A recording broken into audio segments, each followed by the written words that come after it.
Hello, my name is Stephen Terrell, and I have the privilege of having my latest short story, The Many Wives of Axel Flynn, published in the Speed City Sisters in Crime Anthology, Tricks or Treats, Tales of an All Hallows Eve.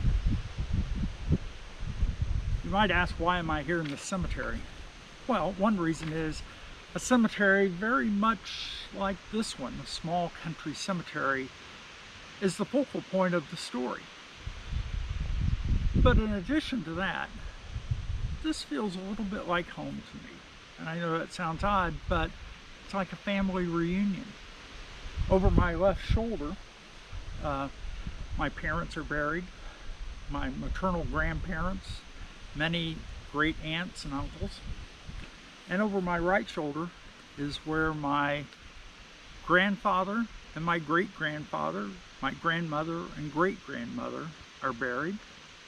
Matter of fact, I'm sitting right next to the tombstone of Drummond Terrell, who, along with his brother, my great-great-grandfather, who's buried just over there behind the camera, were the first Terrells to come to Indiana in 1827, when this was nothing but great forest.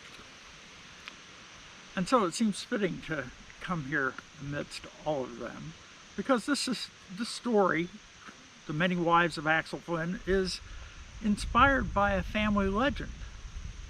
My great uncle, who purportedly married and buried 6 women, all redheads. I've tried some research and I can't find any actual factual support for that, but it's a great family legend, and it inspired this story. So I'm going to give you a short reading of a segment of this that takes place in the cemetery, just as the narrator, a 90-year-old woman who's telling a story about something that happened 70 years earlier. Her sister, twin sister, Moira, and the boy that they made the mistake at a Halloween party of taking up his invitation to come and see a cemetery. So this is a little bit of a reading from The Many Wives of Axel Flynn. Denny drove slowly, gravel crunching underneath his tires. After a short distance, he stopped and turned off the car. "We're here." Moira gave a nervous giggle. We all slid out of the driver's side door. I had never been in a cemetery after dark, and as far as I know, neither had Moira. I could feel a chill creep up my spine and the fine hair of my arms pricking to attention. There was not another light in sight. Not a farmhouse, not a barn, nothing.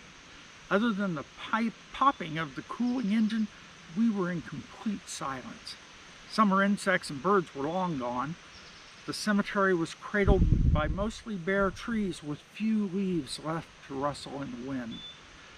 A gnarled ancient oak stood in solitary silhouette, its giant branches raised like misshaped hands beseeching heaven.